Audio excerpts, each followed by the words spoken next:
Portal LC. Reverbere, o podcast do Portal LC. Chegamos ao nosso episódio de número 43 e eu, Rafael Sérgio de Oliveira, vou receber hoje, ter a felicidade de dar um bis. Eu até conferi, porque o professor Anderson esteve aqui no episódio de número 16 e agora você volta para conversar com a gente, é um dos poucos que retorna. Acho que só o João, primeiramente, né? Tem o reverbério do João, inclusive, o professor Vitor Amorim, a professora Michele Marie, foram os que retornaram e para mim é uma alegria grande, amigo, receber você para falar de um tema que nós já tivemos a oportunidade de fazer uma live pela Inove, uma parceira querida, na promoção do evento do Conaju, que inclusive você está aqui em Brasília agora, pela oportunidade do Conaju, agradecer a Inove aí, até pela oportunidade que tive de coordenar esse Congresso Nacional de Assessoramento Jurídico, já está na 6ª edição, vamos ano que vem para a 7ª edição. E nós vamos falar de conjugação de regimes de contratação pública quando a Lei 8666 e a Lei 14133 se encontram. Esse é o tema deste episódio e eu quero, desde já, agradecer a você pela sua audiência. Quero te pedir também que já compartilha este episódio com seus colegas que você sabe que se interessam pelo assunto. Já se inscreveu no nosso canal? Se você está no YouTube, óbvio. E se inscreve e ativa o sininho. Se está no Spotify, segue a gente, segue o nosso perfil aí e faz a nossa avaliação. Isso é muito importante. Por quê? Porque você fazendo isso, você faz com que o conhecimento reverbere, ajuda o algoritmo a impulsionar esse conteúdo que, contando com a participação do professor Anderson, não tenho dúvida, será de muita qualidade. Eu vou, amigo, antes de passar a palavra para você, falar um pouco de você. Eu acho que você dispensa apresentação para o público de contratação pública, mas de todo modo, é de bom tom sempre fazer essa apresentação. O professor Anderson Pedra, ele é mestre e doutor em Direito, é pós-doutor pela Universidade de Coimbra, é procurador do Estado do Espírito Santo de carreira, atualmente é procurador-geral da Assembleia Legislativa daquele mesmo Estado, do Espírito Santo, alguém que tem uma vasta experiência na área de contratação pública, não só na qualidade de procurador, mas porque exerceu outras funções anteriormente, no Tribunal de Contas, na Assembleia Legislativa, é advogado, professor e autor de diversos artigos, livros e capítulos de livros, inclusive tem uma forte participação na obra que está aqui ao meu lado, nossa obra de comentários à Lei de Licitações e Contratos Administrativos, um livro que foi escrito a 22 mãos, porque somos 11 autores, porque a nossa proposta foi fazer algo que o professor Anderson até brinca dizendo que é algo um tanto quanto gourmetizado, né? Que é pegar aquela pessoa ali que tem um expertise maior em uma das áreas, em fase de preparatória, gestão de contrato, mas contando aqui, por isso que não é gourmetizado, né, professor Anderson, com os colegas que têm uma visão, obviamente, do todo. Amigo, muitíssimo obrigado pela sua participação, por você ter topado. Eu sempre que você vem aqui a Brasília, eu me esforço para a gente gravar um episódio e dessa vez deu certo. O esforço acabou sendo frutífero. Estamos na sexta-feira à noite, você palestrou lá no Conaju e topou vir aqui. Obrigado, meu irmão. Eu que agradeço, Rafael, um prazer enorme estar aqui novamente. Espero que esse esforço que você mencionou, para mim não é um esforço, para mim é um prazer enorme vir a Brasília. Eu sempre brinco, né, quando as pessoas convidam para vir a um evento, eles propõem um combo, né, e o combo eles dizem os amigos que estarão palestrando no evento. E viemos com 2 ou 3 objetivos, né, um de abordar aquilo que a gente gosta, o tema de licitação, e também rever os amigos, aprender com as suas lições de tantos outros colegas. Já deixar cantado aqui, né? Na 3ª vez eu pedi música no Fantástico. Vai, com certeza. E eu quero sair na frente do Vitor e da Michele. Olha, se tiver oportunidade, tanto você como eles sempre virão. Até sempre falo, né? Tem um tema palpitante, fala comigo e que a gente vai vir até aqui. Eu queria até, Anderson, parabenizar porque você tem feito um trabalho na sua rede social muito bacana, de sempre estar compartilhando decisões de tribunais de contas, especialmente numa proposta que não é de concentrar no Tribunal de Contas da União. Você tem trabalhado bem nesse sentido e eu tenho curtido muito, de fato, inclusive, né? É importante curtir, né? Importante acionar curtir. O sininho. E acionar o sininho, exatamente. No YouTube, exatamente. curtir. E eu quero convidar você, inclusive, para seguir o professor Anderson Pedra, @Anderson Pedra. Anderson S. Pedra. Anderson S. Pedra. Tem então, Santana. Que ele é Anderson Santana Pedra. É um Santana até um tanto quanto chique, tem um apóstolo ali e tal, mas é Anderson S. Pedra. Então, gente, só confirmando, Anderson S. Pedra no Instagram. Eu, como já disse a vocês, quero também convidá-los a seguir o Portal LC, que é @portal_lec. Lá também temos conteúdo de muita qualidade, inclusive cortes do Reverbere, jurisprudência. E para me seguir é @Rafael Sérgio de Oliveira. Nas demais redes, não sou tão atuante, mas estou lá, é o LinkedIn e o Facebook como Rafael Sérgio de Oliveira. A gente vai falar aqui sobre conjugação de regime de contratação pública, e aí eu coloquei esse questionamento. Quando as leis 86666 e 14133 se encontram? Elas se encontram? É possível conjugar regime, professor Anderson Pedra? Dizem que as paralelas se encontram no infinito, ou tendem a se encontrar no infinito. É mesmo, eu achava que não se encontrava. Não. Elas mas você é um cara que entende matemática, é diferente. De geometria, né? Não é nem matemática, tá vendo? Elas tendem a se encontrar no infinito. Mas a sua pergunta, um tanto quanto filosófica, né, em qual esquina da história cruzarão a Lei 8666, 10520, Lei 14133? Agora, Rafael, assim, é importante nós analisarmos essa perspectiva desse encontro, desse desencontro das leis, até como a forma que a Lei 14133 ela nos foi apresentada, né? E todo esse cuidado, vamos dizer, intergeracional, essa conjugação de regimes entre Lei 8666, 14133, 10520 também, não vou ficar aqui repetindo todas as leis, né, que foram revogadas, a contratação integrada também. Correto. Mas a forma que a Lei 14133 ela surgiu, né, que ela não revogou imediatamente a Lei 8666, nem tivemos uma vacatio legis. O legislador, de forma, acho bem positiva, propôs uma permanência, né, os dois regimes em paralelo, a Lei 8666, a Lei 14133, por um período de 2 anos, naquilo que logo após 1º de abril, quando a lei foi publicada, nós falávamos, né, de uma curva de aprendizagem da Lei 14133. Né? O ideal é que a administração pública fosse experimentando a Lei 14133, né, utilizando em licitações menos urgentes, menos estratégicas, pegando o know-how, né, se acostumando, e aí aos poucos ir largando da Lei 8666 e migrando para a Lei 14133.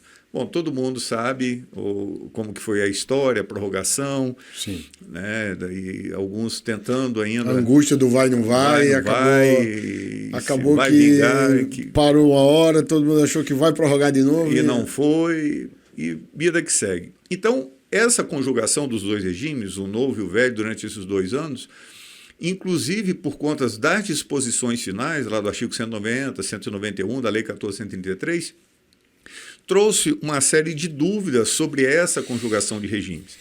Eu acho que isso é importante a gente destacar, e eu dei esse passo, não vou falar atrás para responder a sua pergunta, mas talvez um passo para o lado, porque se nós não tivermos essa perspectiva lá atrás, de 1º de abril de 2021, desses dois regimes em paralelo, nós vamos desejar ou tender a interpretar o artigo 190 e 191 de uma forma, eventualmente, muito abrupta, né, muito seca, muito literal, né, uma interpretação literal que nem sempre é a melhor interpretação, ou para alguns é a pior das interpretações, a interpretação literal. né? E não a gente tem que buscar uma interpretação teleológica da lei. E a Lei 14.133, ela tem, na minha percepção, principalmente por conta do artigo 11, do artigo 12 da lei, o foco no resultado, né? O foco na performance. O ordenamento jurídico, desde a Lei 13.655, digo ordenamento jurídico no âmbito do direito público e envolvendo as contratações públicas, em 2018, com a Lei 13.655, que altera a LINDB, na minha visão, muda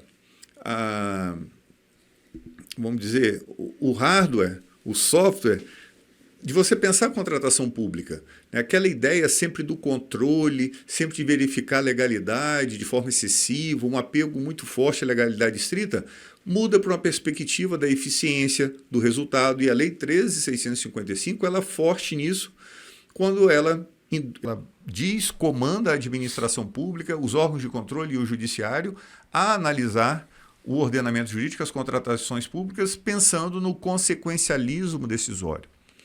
E aí, junto com esse consequencialismo decisório, acho que cada vez mais nós temos que pensar esse consequencialismo decisório, tanto na Lei 13.655, quanto em disposições da Lei 14.133, fortemente no artigo 147 da nova lei. Nós temos aí uma interface com uma perspectiva que eu digo utilitarista. Nós temos que pensar as interpretações com um caráter útil, ou seja, pensando na realidade, né? O direito ele não pode estar desapegado à realidade. Eu não posso interpretar o direito de forma hermética. Não posso interpretar a Lei 14.133 pensando tão somente nos seus enunciados normativos no mundo jurídico, como se ele ficasse desassociado de valores morais, culturais, sociais, das políticas públicas principalmente. Então, nessa perspectiva, o artigo 190 e 191, quando fala que eu não posso conjugar os dois regimes, esse comando dos dispositivos, na minha percepção, eles foram elaborados pensando nesse momento de transição. Né? E quando a gente lê o parágrafo único do artigo 191, ele vai nessa perspectiva. Então, o comando é que eu estava dizendo de uma regra de transição. Se você me permitir, até para ajudar você e a audiência, o 191, que o professor Anderson Pedra cita, diz: até o decurso do prazo de que trata o inciso 2 do caput do artigo 193, a administração poderá optar por licitar ou contratar diretamente de acordo com esta lei, ou de acordo com as leis citadas no referido inciso 2 do 193, que cita as leis a que você já se referiu. E a opção escolhida deverá ser indicada expressamente no edital ou no instrumento de contratação direta, vedada a aplicação combinada desta lei, 14.133, com as citadas no referido inciso, ou seja, com a 8.666, com a 10.520 e com a 12.462, a lei do RDC, mas, de fato, o grande problema aqui é a lei 8.666. Quer que eu leia o parágrafo único, que fala, inclusive, dos contratos? Sim. O parágrafo único diz, na hipótese do caput deste artigo, se a administração optar por licitar com as leis citadas no inciso 2 do 193, 8.666, 10.520 e 12.462, o contrato respectivo será regido pelas regras nelas previstas durante toda a sua vigência. Na verdade, a Lei 8.666, porque os contratos não têm regramento nem na Lei 10.520, nem na 12.462. O regramento contratual é só na 8.666.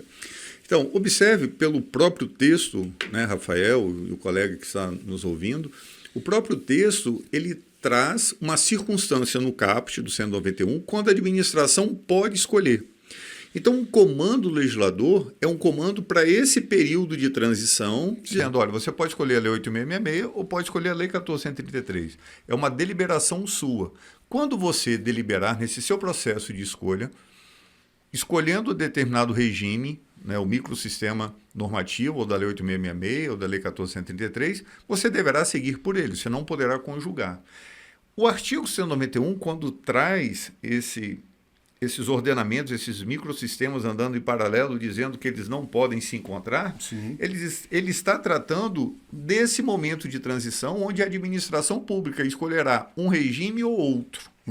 Escolherá um regime ou outro. E por que eu estou frisando escolherá, a administração irá deliberar por um regime ou outro? Porque essa é a regra do regime de transição. Você escolhe um, você vai seguir por esse caminho. Agora, toda regra tem exceção, e às vezes o legislador não cuida das exceções. E por que eu estou dizendo que, eu acho que nesse nosso bate-papo, daqui a pouco a gente vai desaguar em algumas circunstâncias onde a administração não deliberou sobre qual regime ele irá escolher. Se você me permite, então vamos fazer uma analogia, já que você falou de paralelas. Então a lei dizia, olha, vai partir até 30 de dezembro de 23, você escolhe a rodovia que você vai. Elas são paralelas e não se cruzam. Ou você vai por essa, ou você vai por essa outra aqui. Paralelas não vão se encontrar. Então você vai botar, esse contrato aqui vai por essa via, esse outro aqui vai por essa via. Só que aí o que é que está acontecendo em algumas situações? Lá na frente, o carro que levava esse contrato quebrou. E aí? Tem que voltar tudo para poder fazer, para poder pegar a outra via. Eu dou um exemplo aqui, já falando disso, uma espécie de remanescente, por exemplo. Alguém já estava um tanto quanto ali e disse, dá para pegar uma carona? É outro problema que a gente vai ter. E alguém partiu naquela via, que tinha uma via, que só podia escolher andar nela até 30 de dezembro. Depois dali não pode andar mais nela, que é a via da 8666, juntando aí todos os outros regimes.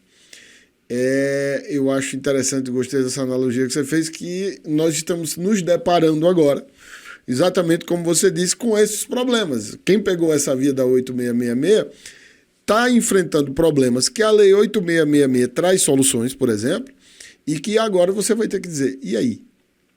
Sem contar aí alguma questão de justiça, ou seja, o caminhar está nos fazendo perceber que a coisa não seria resolvida por um texto de lei tão categórico como foi o 191. Seria isso, amigo? É interessante, né, Rafael? E por isso que não é nenhum esforço estar aqui no Reverbere, né? Nós fizemos, como disse o Rafael, vim participar de um evento coordenado pelo Rafael, na cota da amizade do Rafael. Essa bondade sua, rapaz. E aí o Rafael, nós vamos fazer um podcast? Bora. Titular do time, pelo mérito. E discutimos o tema à tarde e não foi feito minimamente um roteiro aqui no início. Sim. E eu não tinha pensado nessa figura, né, da sua pergunta e veio essa ideia das paralelas se encontram. E eu estou gostando desse raciocínio que a gente está criando aqui. Depois, uma expressão que eu gosto muito que você usa, né, Rafael? E sempre quando eu cito, eu dou os créditos, né, que Rafael costuma dizer que cada vez que a gente lê a Lei 1433 ocorre uma sinapse. Correto, né? Verdade.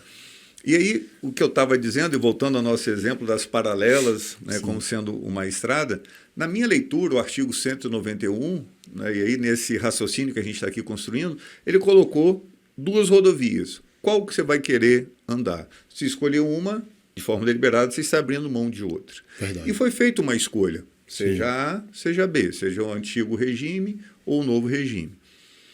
Só que o artigo 191, o pressuposto que eu estou querendo fixar para depois nós podermos discutir em cada caso concreto é quando que o legislador ele trouxe, olha, você vai escolher um caminho, você vai percorrer por esse caminho. Na CNTP, nas condições normais de temperatura e pressão. Perfeito. Só que, eventualmente, você escolheu um caminho, uma rodovia, e no meio dessa rodovia caiu uma árvore e ficou impedido de você prosseguir por aquela rodovia. Agora, a pergunta que faz, você tem que voltar ao status quo ante, o ponto de partida, e mudar de rodovia e começar tudo de acordo com outro regime, né? E aí figurando esse, né, tentando dar uma concretude a esse simbolismo que nós estamos aqui criando, vou ter que voltar, instruir o processo na fase de planejamento com base na Lei 1433, ou será que eu posso pegar um atalho, atravessar meio esburacado, fundamentando e trocar de rodovia?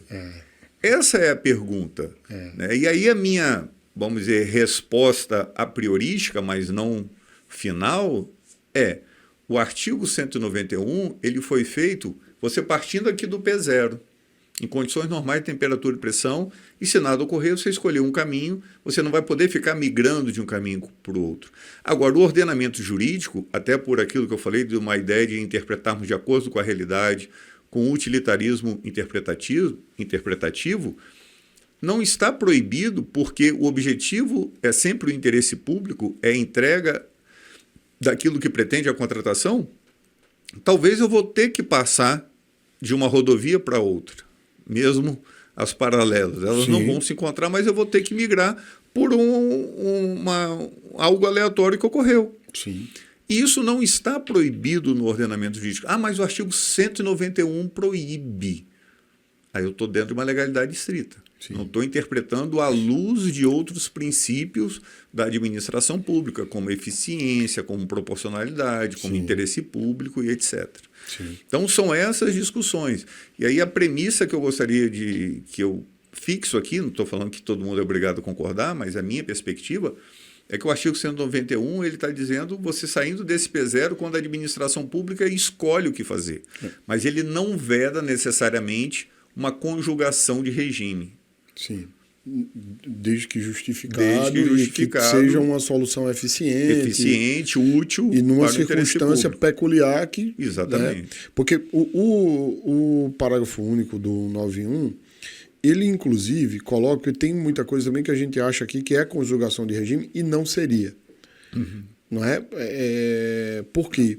Porque é apenas usar o regime da lei revogada quando ela já está revogada. Por exemplo, a ultratividade normativa da lei revogada, que é o caso daquele processo que se iniciou lá atrás, ele vira a ser regido diante da regra de linha de corte, digamos assim, né, o ponto de virada adotada pela administração que assim regulamentou. Na União foi a publicação do edital até 29 de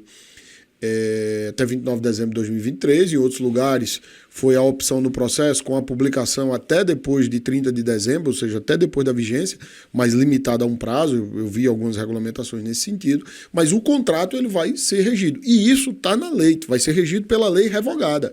Isso está na lei, gente. Isso a lei coloca lá que, na hipótese do cabo deste artigo, ele diz: o contrato, parágrafo único, né, o contrato respectivo será regido pelas regras previstas durante toda a sua vigência. E aí há uma discussão que mas olha, eu estou na vigência aqui da 8666, um contrato de serviço continuado. Eu posso prorrogar? Né?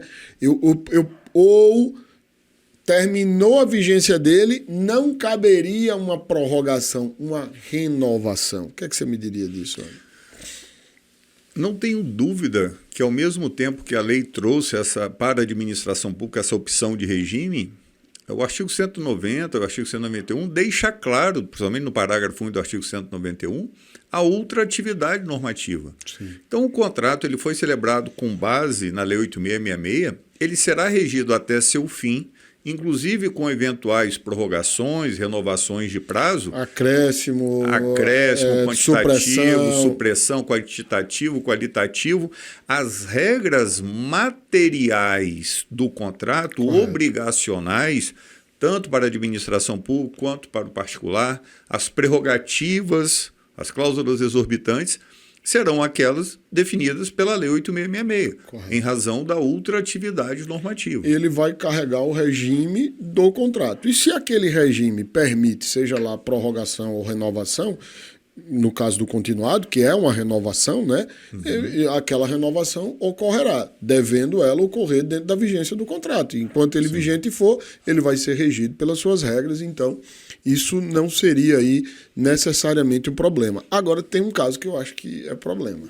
Já foi até objeto de uma orientação normativa da AGU, que é o remanescente. E que, inclusive, eu vou aproveitar até para a gente fazer um debate do remanescente puro 14133.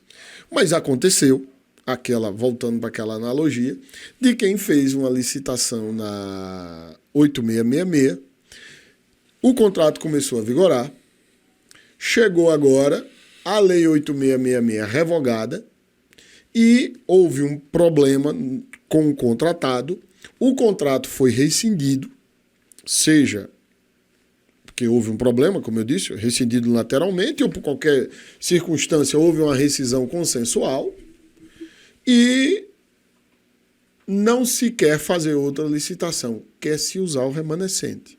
Na Lei 8666, o remanescente é uma dispensa, o que daria ensejo a uma nova contratação, agora uma opção por licitar diretamente à luz da Lei 8666. Seria possível fazer essa contratação de remanescente numa ocasião como essa? O que é que o professor Anderson me disse?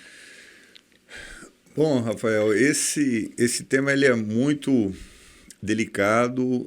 Orientação normativa 78? 79. Você quer que eu leia? Não, já? Pode ler até para a nossa audiência aí. Então, o que é que diz a orientação normativa? Ela diz, mesmo após a revogação da Lei 8666, de 21 de junho de 93, havendo rescisão, isso aqui é importante, gente, o remanescente só pode ser usado em caso de rescisão. Se, por exemplo, um contrato de serviço continuado, ele tinha vigência, ele tinha possibilidade de prorrogar por 60 meses e teve ali o fim da vigência dele. Não houve rescisão, perdi aquele contrato. Então vou chamar o próximo remanescente. Não, porque isso não foi rescisão. Então tem que ter cuidado que é só quando for rescisão.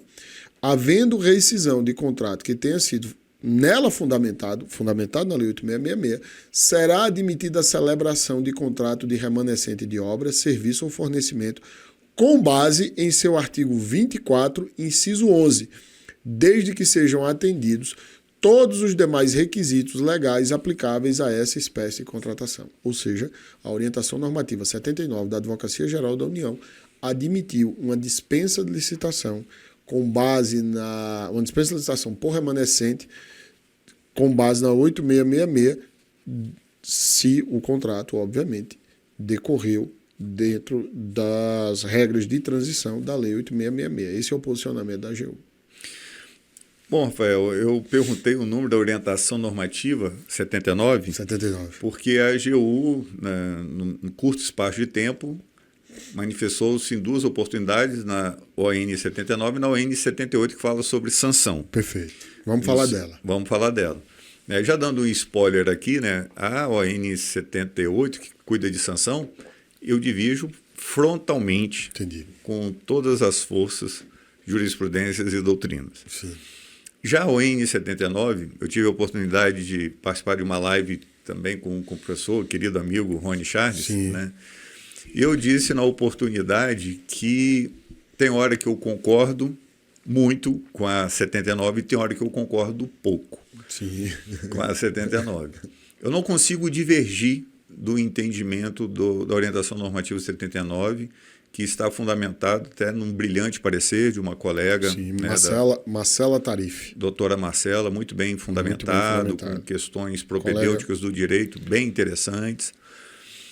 Mas eu confesso que como eu disse, eu não divido do parecer que fundamentou a orientação normativa 79. Eu acho possível essa interpretação da ON 79.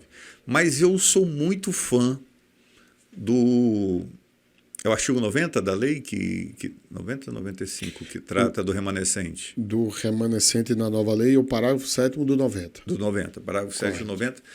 Eu sou fã da ideia consagrada na nova lei de licitações, quando diz a possibilidade de você chamar um remanescente, ele fazer pelo preço dele, você tentar negociar.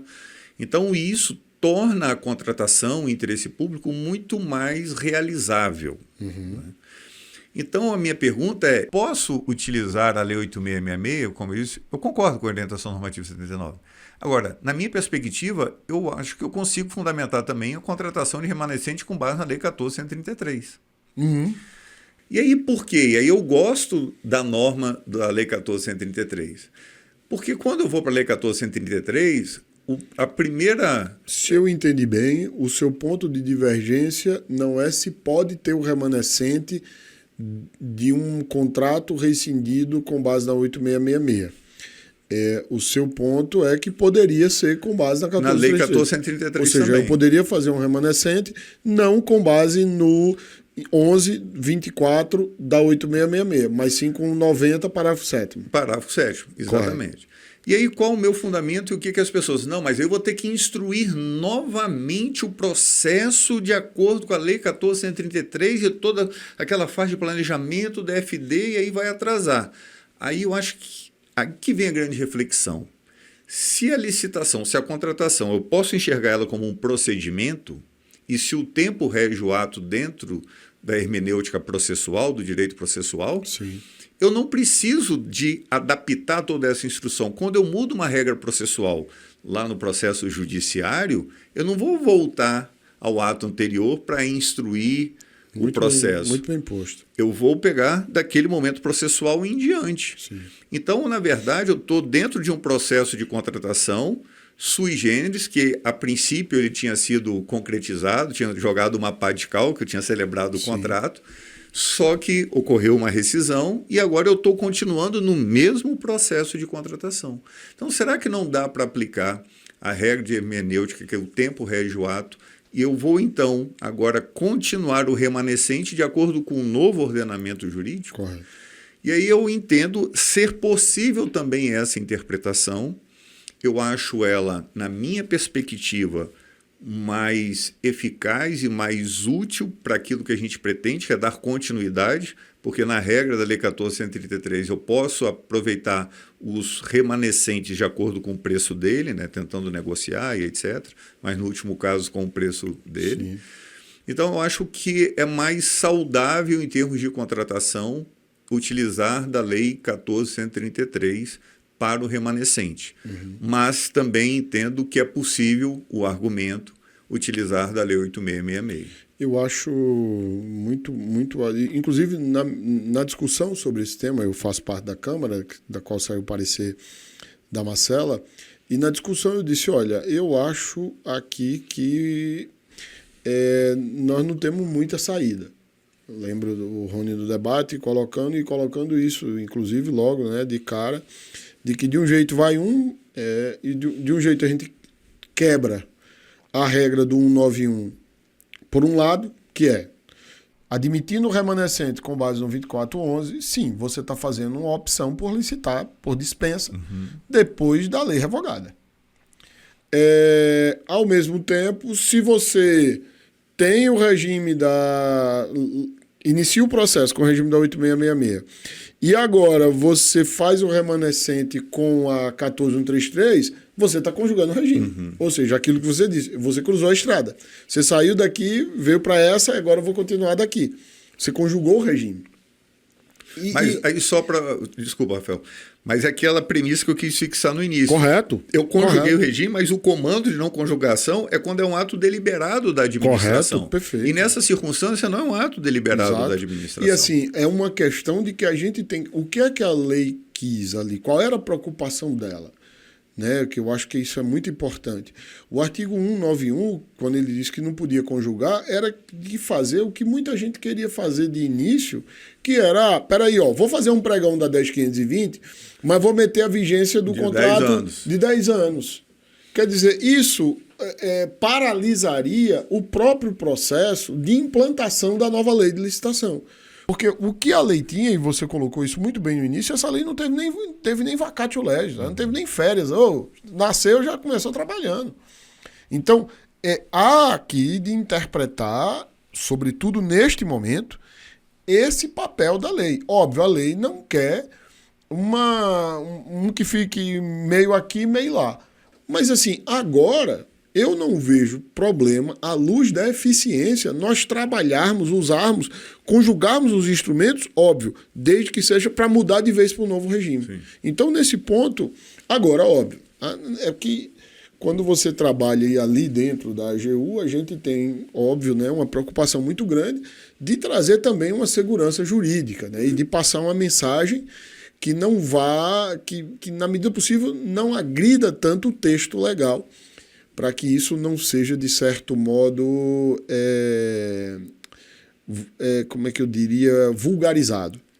Então, por isso a preferência por manter. Olha, então vamos admitir pela continuidade do regime, entendendo que esse caso é uma dispensa, mas embora seja uma dispensa, na própria nova lei já não é mais. Então, é uma dispensa sui generis, assim, no sentido de que, olha, a gente começou a contratação no regime 8666 e o remanescente é a continuidade desse próprio regime. Houve uma discussão que era também, se fosse no novo regime, o novo regime também tem a previsão do remanescente, ou seja, essas categorias existem. Então foi por isso, mas a dúvida que existiu foi grande e foi, eu diria, amigo, meramente uma opção. Sim. Aqui, não teve algo que a gente dissesse, olha, não, isso é impossível, não concordo, não. No geral, todo mundo achou que era um ou outro, mas por uma coerência, vamos dizer assim, não vou conjugar o regime. E vamos admitir uma contratação, entendendo que aqui, na verdade, embora seja formalmente uma dispensa, não é necessariamente uma dispensa. Eu não sei se você tem mais alguma consideração sobre a ON 79, sobre o remanescente. Não. Eu iria perguntar a você o seguinte, tem um caso que eu não sei se vale a pena a gente tocar, porque talvez a essa altura do campeonato isso já não seja mais um problema, que é o caso da licitação fracassada ou deserta. Porque na fracassada ou deserta, você publicou o edital, agora em regra, pelo menos no nível federal, o edital foi publicado até 29, mas em outros lugares o processo está lá aberto, pode ser publicado o edital até agora, e tem esse caso em que você, publicado o edital, se a licitação foi fracassada ou deserta, se você poderia fazer uma dispensa com base na 8666 ou na 14133, com base naquele dispositivo que diz que se a licitação for fracassada ou deserta, você pode dispensar contratando desde que mantidas as condições previstas no edital. Você acha que a gente pode aplicar esse mesmo entendimento do 79, esses fundamentos, para essa hipótese também?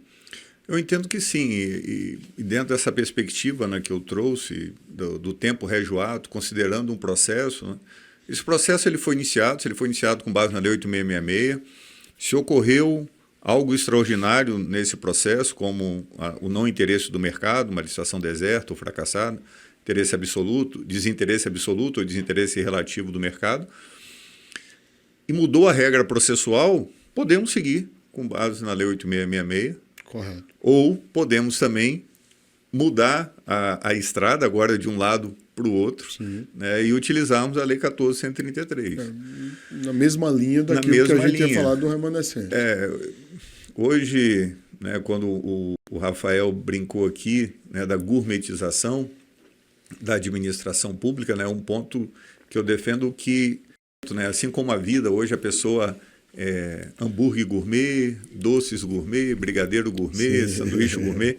E aí dentro da licitação em contrato, do direito como um todo, né, hoje você tem o ortopedista de mão, de ombro, e aí hoje você tem o professor, que não é só o professor de licitação, você tem um professor que é de contrato, um professor de fiscal de contrato, um professor de ETP, um professor de termo de referência. Então, cada um está levando esse microcosmo dentro da licitação, né, gourmetizado com toda a ciência que está travando o processo como um todo. Correto. Então, é o mesmo raciocínio. Mudou uma norma processual? Ok, vamos terminar o processo de acordo com a nova ordem. Vamos atravessar de uma rodovia para outra e seguir esse novo trajeto. Sim. Eu não preciso voltar para o meu P0 e começar a instruir todo o processo novamente, nessa perspectiva que eu defendo, que o tempo regioato a gente está interpretando dentro de um procedimento de contratação. Sim. Vamos então para outro problema, que esse eu acho que você até gosta mais. Regime sancionatório, que é o da orientação normativa 78. Eu acho que você que manda, mas se você me permitir, eu vou pedir para você explicar a problemática posta em questão, e aí depois eu leio a orientação normativa 78. Mas qual é o problema que tem aí? Porque lei antiga, regime sancionatório da lei antiga, lei nova, regime sancionatório da lei nova, ou não? Então, aí vamos lá. Voltando ao início da nossa fala, quando a lei trouxe a ultratividade normativa, então o contrato foi celebrado com base na Lei 8666, ele deve chegar até seu fim, conforme falamos aqui, inclusive eventuais alterações, seguindo estritamente a Lei 8666. E conforme nós falamos aqui, chamando a atenção agora do colega aí que está nos acompanhando, isso naquilo que se refere... Deixa eu só chegar um pouquinho mais perto para o colega que está nos acompanhando ouvir. Mas você puder subir um pouquinho, você é alto, você é grande. Tá bom. Aquilo que se refere às questões obrigacionais do contrato, as alterações, etc. Com relação ao direito sancionador ou eventuais processos de responsabilização decorrente desse contrato celebrado à luz da Lei 8666, aí nós temos que interpretar sob o manto do direito constitucional, das garantias fundamentais, e lá nas garantias fundamentais, no artigo 5º, nós temos o princípio da retroatividade benigna. E aí ganha, né, uma discussão enorme, porque dentro do direito administrativo, do direito público, o direito administrativo sancionador, ele não recebeu, vamos dizer, muita atenção. Temos alguns artigos, algumas obras sobre direito sancionador, mas não é algo do nosso dia a dia. E principalmente naquilo que se discute da interface entre o direito administrativo sancionador e o direito penal. Até que ponto um se alimenta do outro, até que ponto, ou a partir de quando eles se encontram, sim, utilizando sua provocação primeira.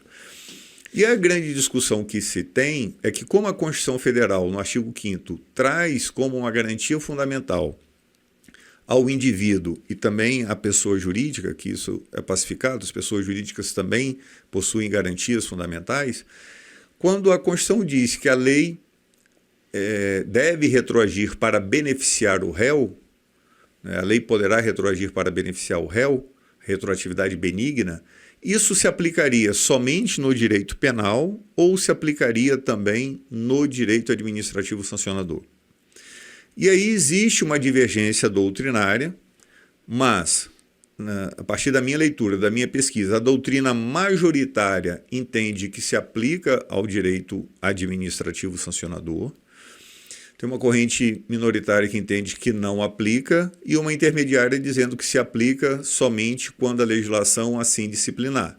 E aí, nesse caso, eu posso pegar a corrente que não aplica, que é minoritária, a corrente intermediária, como a Lei 1433 não deixou claro, então também não poderia se aplicar. Entendi. Salvo se a Lei 1433 disciplinasse um outro parágrafo no artigo 191, as normas de direito sancionador se estendem ao regime no que for, ao regime antigo no que for benéfico. Exatamente. Mas então há outra corrente que é majoritária e juntamente com a corrente doutrinária majoritária nós temos diversas jurisprudências do STJ nesse mesmo sentido. Dizendo que a retroatividade benigna, decisões desde 2018, 2022, 2021, 2022, dizendo que se aplica a retroatividade benigna em sede de direito administrativo sancionador. Juntamente com o entendimento do STJ, o STF, quando analisou a reforma da lei de improbidade administrativa, e esse ponto é muito sensível, colegas, porque quando o STJ fixou o entendimento da improbidade administrativa, foi disse a lei de improbidade, a alteração da lei de improbidade não irá retroagir a fim de influenciar as decisões que tenham transitado em julgado.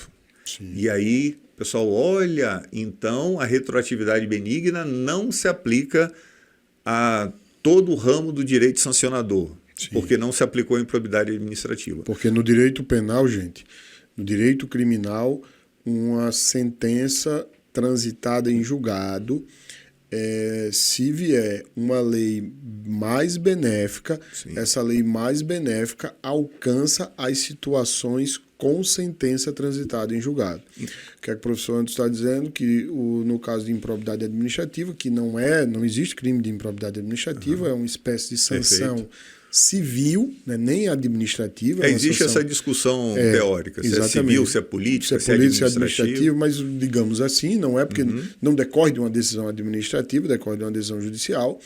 É essa espécie de sanção, o segundo o Supremo, não iria atingir situações com sentença transitada e julgado quando vem uma lei mais benéfica. Perfeito. Só que o mesmo Supremo, nessa mesma decisão, no item seguinte desse tema, acho que é tema 1199, salvo engano, o Supremo disse que se aplica as novas normas da lei de improbidade aos processos que não tenham em trâmite, que não tenham o trânsito em julgado. Posso ter uma sentença, posso ter um acordo do TJ, se não transitou em julgado, se está para apreciação de RESP, se aplica a nova disposição. Então nós temos a doutrina majoritariamente dizendo que se aplica a retroatividade benigna ao direito administrativo sancionador, temos o STJ também dizendo que se aplica, e o Supremo também dizendo que se aplica em sede de improbidade aquilo que não tem o trânsito em julgado. Frisando que o trânsito em julgado que alude o Supremo Tribunal Federal é o trânsito em julgado judicial. Em sede administrativa, doutrinariamente, entende-se que sequer nós temos o trânsito em julgado, apenas uma preclusão administrativa. Então, as normas mais benéficas, e aí quais seriam essas normas benéficas? Eu teria normas eventualmente processuais e normas materiais na Lei 14.133.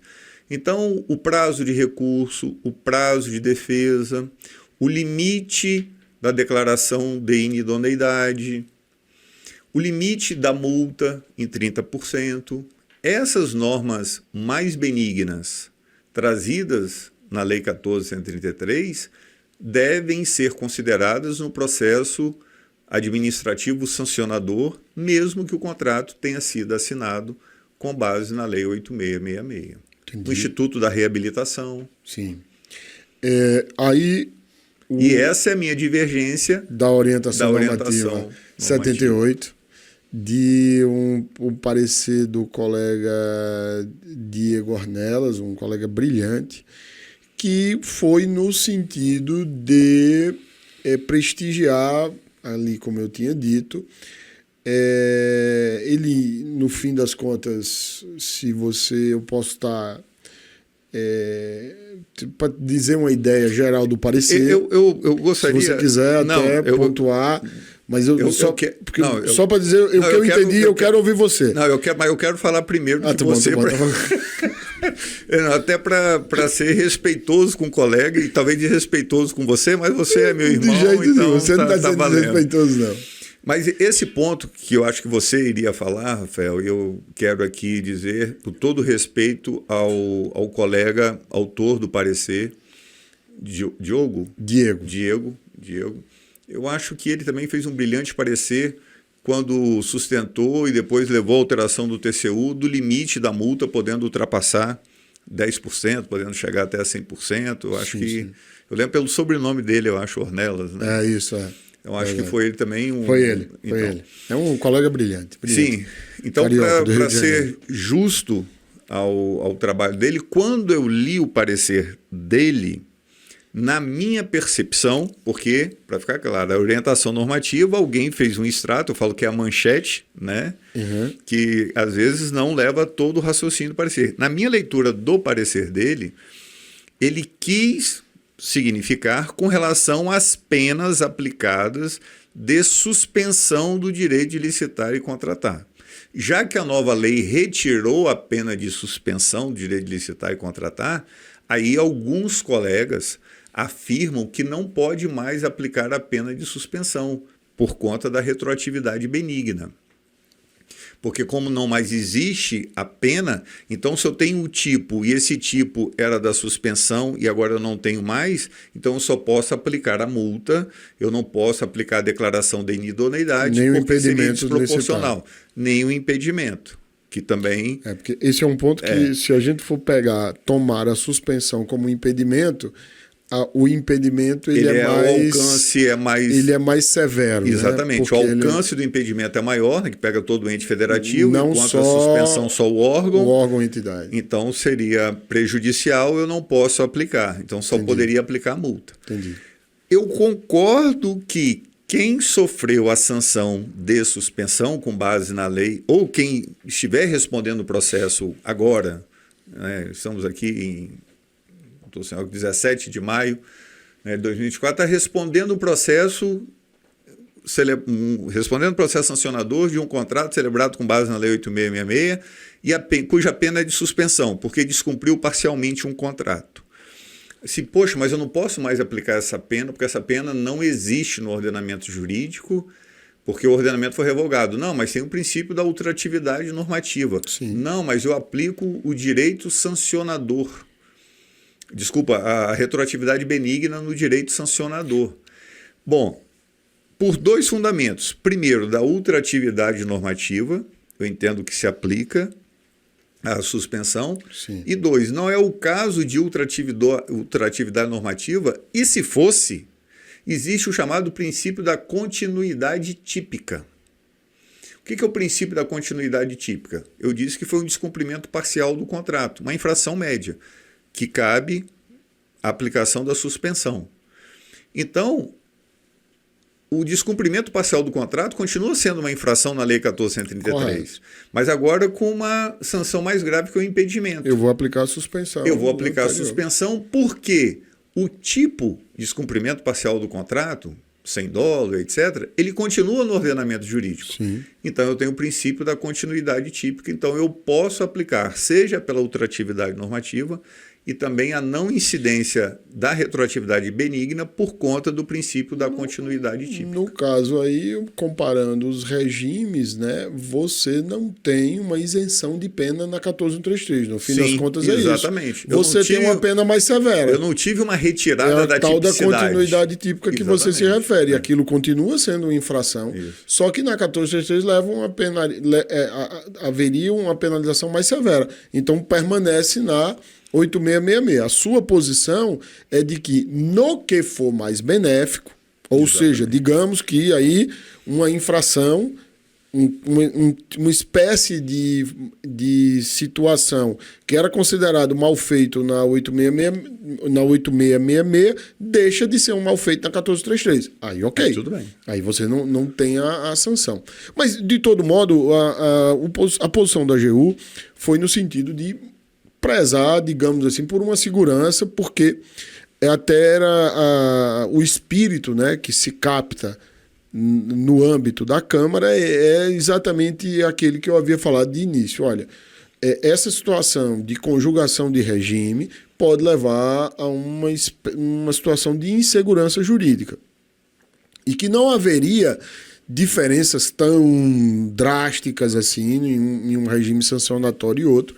Por isso, a orientação normativa 78 vem e diz: o regime jurídico das sanções previstas na Lei 14.133 de 2021 não é aplicável aos contratos firmados com base na legislação anterior, nem alterará as sanções já aplicadas ou a serem aplicadas com fundamento na legislação anterior, em respeito à proteção do ato jurídico perfeito.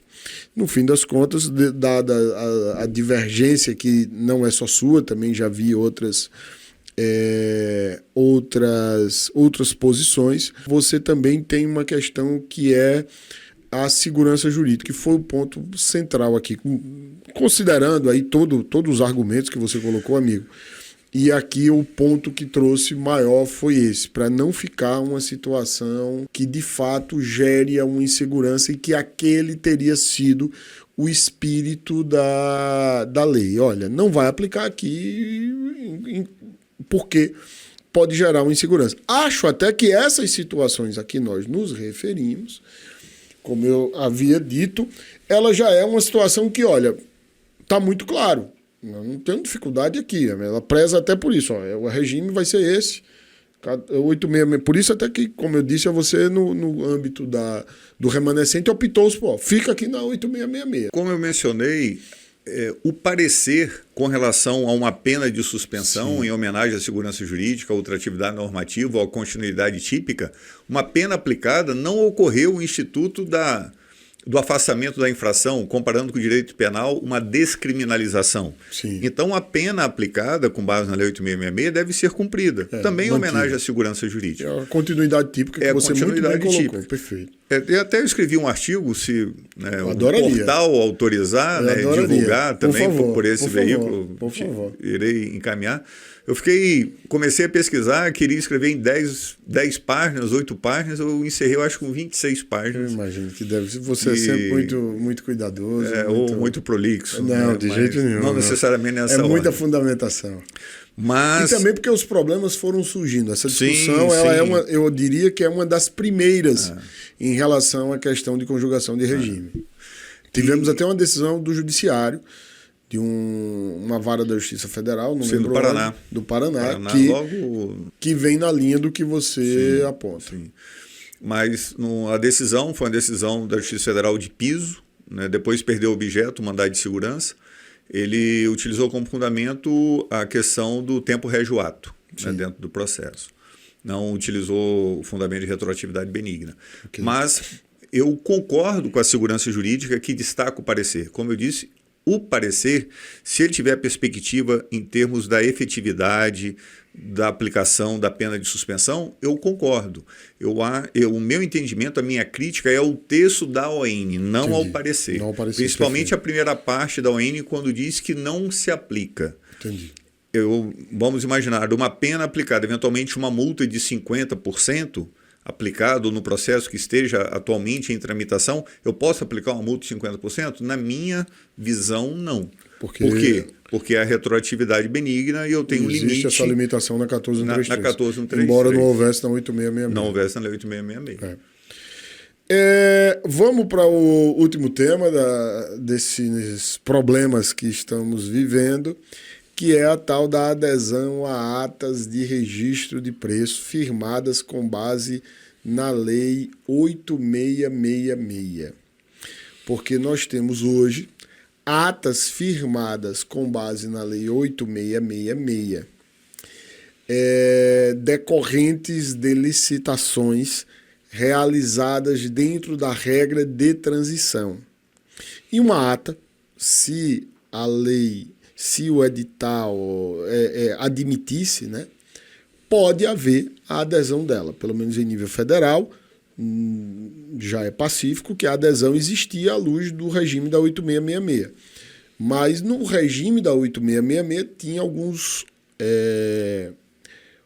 órgãos de Tribunal de Contas, sobretudo, que entendiam que não podia, entendendo que a adesão é uma espécie de dispensa de licitação e que, por isso, deveria vir prevista em lei. Na Lei 8666 não era prevista em lei, e era previsto no decreto, então entendi-se que não era adequada. Na 14133 isso está resolvido, mas isso não é problema para a gente aqui, a gente precisa focar nesse aspecto, que é o aspecto de uma ata assinada com base na 8666. Hoje, ela pode ser aderida, hoje eu digo pós-revogação da Lei 8666, para poder já colocar o problema no ponto dele, eu coloco que nós temos o parágrafo 2º do artigo 38 em nível federal, parágrafo 2º do artigo 38 em nível federal, por quê? Porque é de um decreto federal, o decreto de registro de preço federal, então ele é válido para a administração pública federal, autárquica, administração direta, autárquica e fundacional federal, e ele diz o seguinte, o parágrafo 2º. As atas de registro de preço regidas pelo decreto 7892/2013, o decreto de registro de preço com base na 8666, durante suas vigências, poderão ser utilizadas por qualquer órgão ou entidade da administração pública federal, municipal, distrital ou estadual, que não tenha participado do certame licitatório, mediante anuência do órgão gerenciador, observados os limites previstos no referido decreto. Ou seja, enquanto a ata com base na Lei 8666 estiver vigente, ela pode ser aderida, mesmo depois de revogada 8666. Você quer fazer algum comentário sobre isso já? Ou quer que eu exponha a problemática que isso teria? Como é que você quer fazer? Você que manda, né? Eu acho melhor você já comentar. O artigo 191, a partir da minha premissa, né, e que eu com ela busquei justificar a possibilidade de transição nas duas situações que você apresentou, de remanescente, licitação deserta e de sanção, foi algo que foi apresentado para a administração, não foi algo deliberado pela administração. Uhum. Por que eu volto a essa premissa? Porque agora, na adesão, a premissa é totalmente diferente. Sim. Agora, na adesão, teoricamente, eu sabia de uma necessidade da administração pública em contratar, comprar um produto, contratar um serviço, e eu poderia fazer isso de diferentes formas, mas seguindo a Lei 14.133. E aí eu não posso, agora, de forma deliberada, porque eu tenho opção, e aí observe que essa concepção de opção, que às vezes as pessoas dizem assim, não, mas agora a questão é urgente, eu não tenho opção. Então, você permitiu que a opção escapasse das suas mãos por uma falta de planejamento. Sim. E isso enseja uma outra discussão, né, que eu sempre costumo brincar que tem coisas que a gente aprende quando criança. E minha mãe sempre dizia, meu filho, não pegue carona com quem você não conhece. Né? Então, pegar carona... Essa também foi boa, essa alegoria também foi boa. Já que a gente está falando de estrada, né? Então... mas essa da carona eu já utilizei outras vezes. não surgiu agora, devo ser honesto com a nossa audiência. Mas encaixou a nossa alegoria. Bem. Existe esse feitiço, essa busca da adesão. E eu verifico, por vezes, não estou aqui generalizando, obviamente, que essa adesão ela se dá por uma falta de planejamento, na maior parte das vezes, com um risco de você especificar mal um termo de referência e de você tentar buscar logo aquele fornecedor que está com preço de mercado e que vem apresentando boas soluções lá com o órgão gerenciador e outros que eventualmente tenham buscado adesão. Bom, a adesão, eu gostando ou não, né, várias normas dos decretos anteriores, né, como a adesão não era permitida na Lei 8666, né, não tinha nenhuma autorização e dentro da administração pública aquilo que não está autorizado é proibido, começou a ser utilizado por decreto. E aí nós temos agora o artigo 38, parágrafo 2º, dizendo no âmbito da União essa possibilidade de adesão pós-vigência da Lei 8666, então agora sobre a exclusiva égide da Lei 14.133, eu buscar, e aí eu estou fazendo de forma deliberada, eu estou saindo da minha rodovia, que agora a outra está fechada, tem uma cancela, mas eu estou saindo, estou levantando a cancela e eu não consigo encontrar um motivo para isso, a não ser somente uma utilidade. Só que, dentro do âmbito da União, eu não posso negar que esse parágrafo 2º permite essa interpretação. Correto. Então, no âmbito da União, nós teríamos aí, na minha perspectiva, eu discordo desse parágrafo 2º do artigo 38 do decreto, que regulamenta o nome da União, mas ele existe e ele pode ter conduzido a erro os operadores do direito, e aí, em homenagem à segurança jurídica, eu acho que esses atos devem ser convalidados e, eventualmente, corrigir, se assim entender, né, a administração pública, a AGU, numa interpretação desse parágrafo 2º, de agora para frente. É uma eficácia ex nunc dessa interpretação e não sair com uma caça às bruxas quem contratou com base no artigo 38, parágrafo 2º.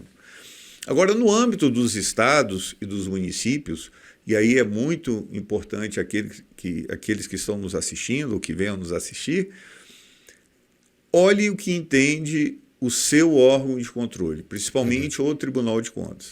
Eu sou do Estado do Espírito Santo, o Tribunal de Contas do Estado do Espírito Santo tinha um entendimento de que não poderia ocorrer a adesão. Mais restritivo, né? Mais restritivo, que só poderia ter adesão se a opção pela adesão tivesse sido manifestada. Salvo engano, agora não tenho certeza, que tinha tido a opção e a manifestação do gerenciador antes de 31 de dezembro de 2024. Se eu não me engano, era só opção. Só opção.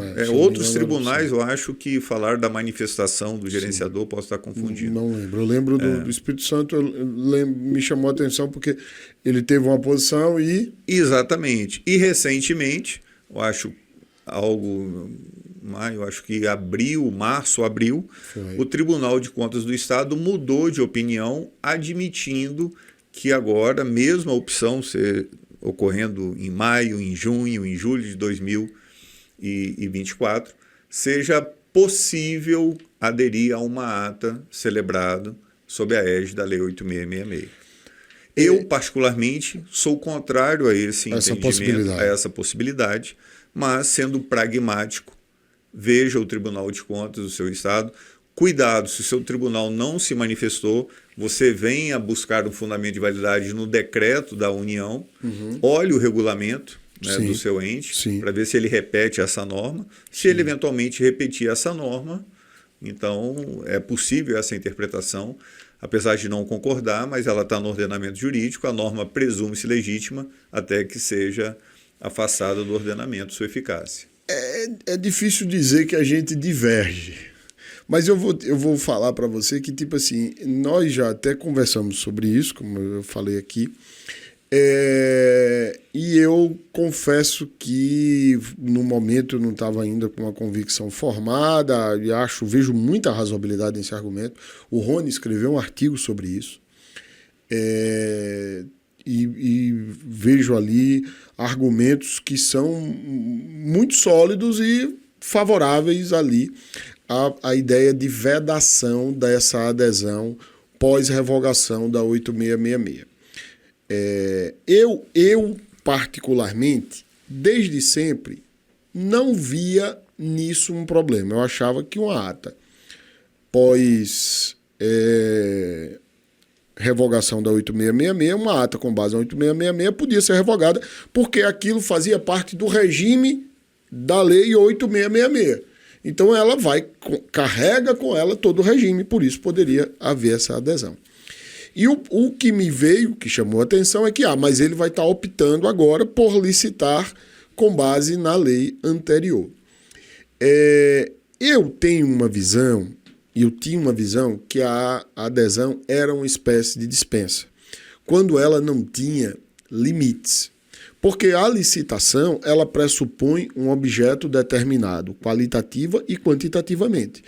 Quando você fazia uma licitação para registro de preço e aquela licitação não havia limites quantitativos, porque dali tinha limite era interessante porque tinha limite para o gerenciador, né? E até para adesão, já vi gente até que aderiu a mais do que o gerenciador tinha, mais do que o gerenciador previa lá para ele.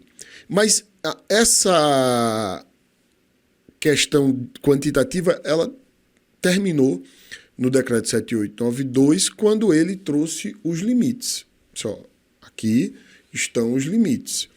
Uma vez registrado, a adesão só pode ser o dobro do quantitativo referente ao gerenciador e participante, e 50% por órgão ou entidade. É o limite individual e o limite geral a que a gente se refere. Então, para mim, eu acho que aquilo foi licitado. Não foi licitado pelo licitante, mas isso não é problema no mundo em que nós estamos trabalhando com uma visão em benefício da eficiência, procedimentos compartilhados entre os órgãos. Então, eu acho que é uma licitação. De modo que a opção pelo regime, ela existe por parte do gerenciador.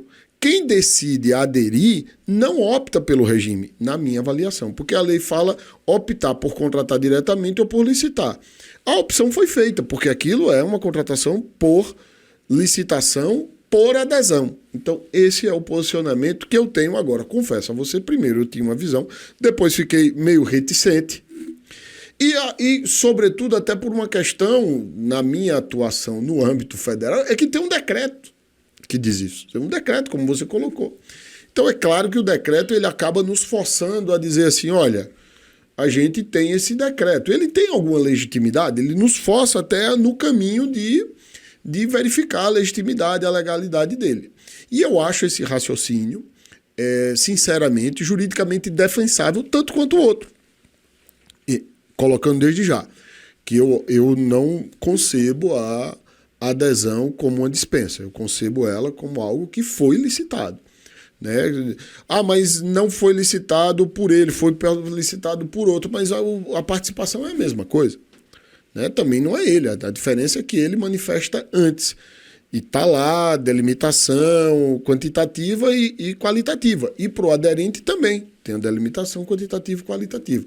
Então, nesse sentido, eu acho que é possível, porque há argumentos para tanto, né? Considerando que quando você adere é um ato de adesão, é contratação por adesão, que, na verdade, essa opção já foi feita por quem é o gerenciador.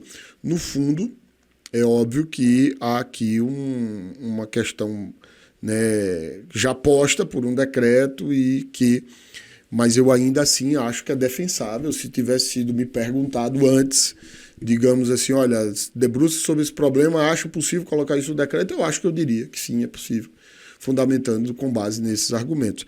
E aí, como você bem colocou, no nível federal não seria de bom tom discutir isso no âmbito das unidades administrativas, porque você tem um decreto que tem presunção de legalidade.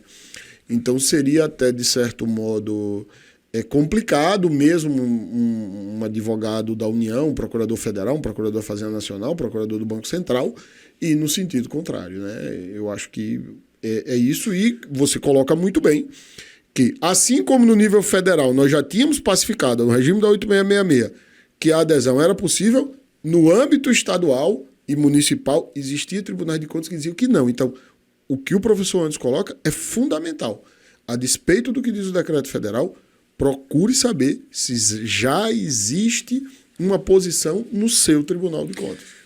Claro que se não tem, você tem o decreto federal, você tem esses argumentos que eu trouxe aqui e você tem a decisão do Tribunal de Contas do Espírito Santo, que não é de qualquer estado, né? Vamos combinar. O Tribunal de Contas do Estado do Espírito Santo ele presta um excelente trabalho e sou suspeito para falar, não só o Tribunal de Contas do Estado do Espírito Santo, sempre discuto isso no Espírito Santo, a gente sempre conversa, assim como outros estados menores, né? Eu acho que tem muito a contribuir com alguns bons exemplos. Né? O Espírito Santo, nas últimas 2 décadas praticamente, de uns 15 anos para cá, é o estado com melhor nota em termos de gastos fiscais, de controle fiscal. Isso passa por uma governança nas contratações públicas, no controle. Mas já tive a oportunidade também de trabalhar no Tribunal de Contas do Estado do Espírito Santo. Mas como você destacou, Rafael, e uma questão muito interessante, abrindo aqui um parênteses, né, no podcast 16, né, tocando aqui para fazer o merchan, né? Você que está nos assistindo, vai lá dar uma olhada no 16 também. No podcast 16, que é com o professor Anderson, que esteve aqui conosco. A gente falou de regulamentação. Né? Isso. Não lembro se na oportunidade nós conversamos sobre, mas é algo interessante que, aqui a gente falando do artigo 38, eu concordo, né, que no âmbito federal é possível essa interpretação, até por força normativa do parágrafo 2º do artigo 38 do decreto. Agora, a União, em termos de regulamentação, é bem interessante isso, academicamente falando, que tem temas que ela trata na regulamentação via IN e alguns temas ela trata via decreto. Eu, particularmente, não consigo ver uma linha forte quando ela regulamenta determinados assuntos por IN, quando a União regulamenta determinados assuntos por decreto. Na minha perspectiva, temas mais pesquisa sensíveis. De preço é por IN. E outras, a maioria... O procedimento da licitação, menor preço, maior desconto é por IN. E era decreto, né, 8666. E aí, por quê? Porque o decreto ele é assinado pela autoridade máxima. Presidente da República. Presidente da República. Eu costumava, né, brincar, juntamente com a anedota que falei ainda há pouco, né, de que a avó dizia não pegue carona, eu sempre dizia, se fosse um governador ou um prefeito que editasse o decreto falando da possibilidade de adesão, dificilmente isso passaria no Tribunal de Contas. Mesmo com o decreto da União, alguns tribunais de contas eram contra a adesão, inclusive por ausência de permissão legal. Correto. Você ler os livros de professores de licitação em contrato, todos não, muitos falavam que a adesão, a carona, era ilegal e inconstitucional, né? Porque você não tem, às vezes, uma justificativa, a impessoalidade fica na dúvida porque, né, que você aderiu à ata A e não à ata B. Sim. Né? Então, essas circunstâncias, elas são muito delicadas. Sim. Então, não nego que o artigo 38, parágrafo 2º, dá essa legitimidade, Sim. mas, ao mesmo tempo, eu tenho receio que essa mesma disposição, eventualmente, numa regulamentação municipal, possa sofrer uma outra visão do respectivo órgão de controle. Perfeito, é um tema delicado, eu não comungo desse entendimento, não, porque foi feita a ata, então ele está levando o ordenamento jurídico pelo qual foi celebrada a ata para aquele órgão, não para aquele que tem o direito de optar. E, no fundo, também essa opção e essa necessidade da registro de preço, de certa forma, decorre de uma falta de planejamento da administração pública, que não instruiu o processo, que não se adaptou à Lei 14.133. De certo modo, isso colabora para...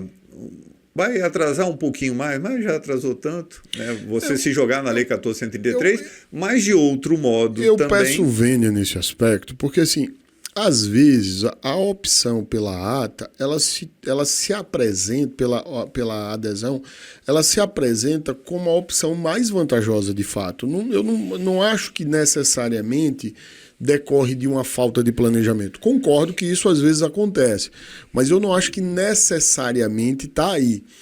É claro, e isso vai acontecer, mas aí eu diria que o problema não é a adesão tardia a uma ata de um regime revogado, mas sim a própria falta de planejamento em si. Porque às vezes há um planejamento maravilhoso e chega ali e fala, não, a gente não consegue isso aqui. Por exemplo, eu trabalhei durante muito tempo num órgão que era relativamente pequeno. Então ia comprar computador, pegava uma ata de um órgão grande, cabia ali. Se eu fizer, e pensava, se nós fizermos uma licitação aqui, nós não vamos conseguir esse preço, porque a nossa escala é muito menor. Então, Rafael, e aí é o ponto que a minha visão é o seguinte: isso é certo? Não é certo. Na minha visão. A adesão, tá? Da adesão. Sim. Mas isso é errado? Também não é. Entendi. E aí, esses dias, um acordo, que aqui vai falhar o número, eu até encerrei um evento, né, no início desse ano, o Congresso Brasileiro de Pregoeiros. Sim, maravilhoso Congresso da ANP. Da Negócios Públicos. E eu, na minha fala, tive a oportunidade de trazer esse acordo do Tribunal de Contas, que o relator... Congresso que você, inclusive, coordenou esse ano, juntamente com o professor Vitor Amorim e com a querida professora Cristiane Stroh. Exatamente. Que já esteve aqui conosco, fazendo aí, não lembro qual é o episódio, mas ela esteve aqui, pode procurar. E que você, né, participou brilhantemente, sempre com sua oratória, sua didática, seu conhecimento. Bondade sua. Não, é realidade. Mas esse acórdão do Tribunal de Contas, a relatoria do conselheiro Sérgio Borges, que se aposentou há pouco no nosso Tribunal de Contas, ele dizendo, nesse voto dele, nesse acórdão, que ele entendia determinado ato como irregular, mas, ao mesmo tempo, era uma questão de diligenciar ou não esse tema sensível de juntado de documentos. Sim. O pregoeiro teve um determinado comportamento, ele disse que o comportamento ele não entendia o mais adequado, ou seja, não era o certo na visão dele, mas ele também entendia que não era o caso de aplicar sanção, porque aquela interpretação também era possível. Entendi. Então, eu acho que esse tipo de decisão a gente tem que destacar, porque aí o tribunal está decidindo, num caso concreto, né, uma orientação, dizendo, olha, eu acho essa interpretação adequada, mas eu não vou te multar. De certa forma, eu estou orientando. Correto. Porque as normas editalícias possibilitava a interpretação que o pregoeiro adotou. Então, você está diante de uma situação que eventualmente eu tentei planejar da melhor forma, ocorreu alguma circunstância, e agora, qual a opção que eu tenho? É melhor contratar emergencialmente, deixar sem a política pública, faltar a caneta ou fazer adesão? Fazer adesão. Entendi. Então, a adesão, mesmo no regime anterior, não estou dizendo que ela é errada. É que seu coração é muito fofo. Não é. É como a gente vem falando, né? Cito sempre Georges Ripet, um jurisconsulto francês, né? O direito não pode desprezar a realidade, por caso contrário, a realidade se vinga e despreza o direito. Correto. Então, a gente tem que estar olhando esse dinamismo da administração pública. E assim, e aí você coloca um ponto que é muito verdade. Gente, ao optar por aderir, digamos assim, fundamente a vantajosidade dessa adesão. Isso é muito importante. Né? Traga ali, e seja aderindo a uma ata 14133 ou uma ata 8666. Traga ali a fundamentação. A propósito, eu queria até pedir para vocês ir lá no nosso site, aqui no link da descrição desse episódio, tem um link, aqui na descrição desse episódio tem um link que tem toda a grade de cursos que o Portal LC promoverá este ano. E tem um curso que eu vou ministrar, que é credenciamento e registro de preço. É um curso online que vai ocorrer no mês de outubro. Então fica aí para vocês a sugestão para quem quiser se aprofundar neste tema, porque todos os temas ali de credenciamento e de registro de preço eu teria a oportunidade de abordar em 16 horas de aula. Então vai ser um curso bem profundo, convido vocês a virem discutir todo esse regramento aí. Eu prometo fazer uma abordagem inclusive de muitos normativos estaduais e municipais. Convido vocês e, se você gostou desse episódio, também quero fazer aqui um pedido. Deixa a sua curtida. E compartilha, como eu tinha dito. Se você compartilhar e deixar a sua curtida, você vai fazer com que o conhecimento reverbere. Também quero insistir, se inscreve no nosso canal. A gente sempre publica vídeos de conteúdo na área de licitação e contrato. Além disso, quinzenalmente, sempre tem um episódio do Reverbere. Seja aqui ou seja no Spotify. Segue o Portal LC nas redes sociais, @portal_LEC. Eu, Rafael Sérgio de Oliveira, e o professor Anderson é @Anderson S. Pedra. Amigo, o nosso tempo já estourou e a gente precisa encerrar. Eu queria dar aí... Dá para fazer um aditivo, não? Pode, não, acho que não dá mais não. Sexta-feira à noite, acho que nem você já está mais, né? Já está na hora de descansar. Sextou, mas não sextaremos. Exatamente. Diga lá as suas palavras finais. Poxa, meu amigo, agradecimento, né, de estar aqui com você, por estar no evento da Inove, né, no Sexto Conaju. É sempre um privilégio para mim. Agradeço a Deus, os amigos, irmãos que coloca para ajudar nessa caminhada, né, com conselhos fraternais de vida, de pai de família, né, de profissional responsável e de professor. Né? Aprendo muito com você e parabenizo por esse canal. Obrigado. Não só aqui pelo podcast, mas também pelos artigos no portal, obrigado, pelas oportunidades que você sempre me concedeu muito carinhosamente. Bondade sua. Você que, com esse gigante como você é, em todo sentido, que empresta o seu nome ao portal e com isso nos dá muita credibilidade. Obrigado. Só para esclarecer o ouvinte, é porque eu tenho 1,95 m e esses adjetivos... Mas eu acho que todo mundo sabe disso, viu? Mas a administração pública, os agentes públicos devem muito ao Portal LC. Obrigado, amigo. Obrigado. A tudo que você faz, você, o João, o Daniel também, que estava no projeto. Isso. Nós temos que agradecer muito. Né? O Reverbere é o meu companheiro, que às vezes algumas caminhadas. Que bom. É que eu tenho que caminhar mais, né?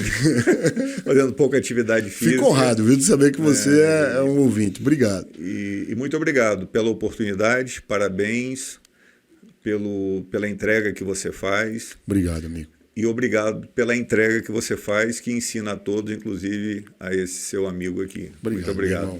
Você é um amigo querido. Obrigado. Valeu. Gente, é isso. Mais um episódio com o professor Anderson Pedro, que para mim é mais do que uma honra. Agradeço imensamente a você, irmão, ter tomado um tempo aí, é uma sexta-feira à noite, já estamos aqui a quase 8h30 da noite, o professor Anderson está aqui conosco. Agora eu vou levar ele para jantar e quero deixar para você aí esse forte abraço e mais uma vez agradecer por essa audiência maravilhosa. Curte e compartilha, se inscreve e ativa o sininho. Forte abraço e até o próximo.